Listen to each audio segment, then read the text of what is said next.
China's economic growth slowed in the second quarter, but first-half performance remains at 4.7%, on track to meet Beijing's full-year growth target of 4.5 to 5%.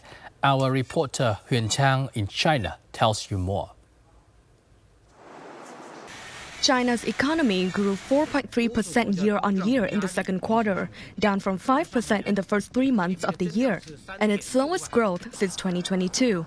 However, first-half GDP still expanded 4.7%, reaching around $10.5 trillion.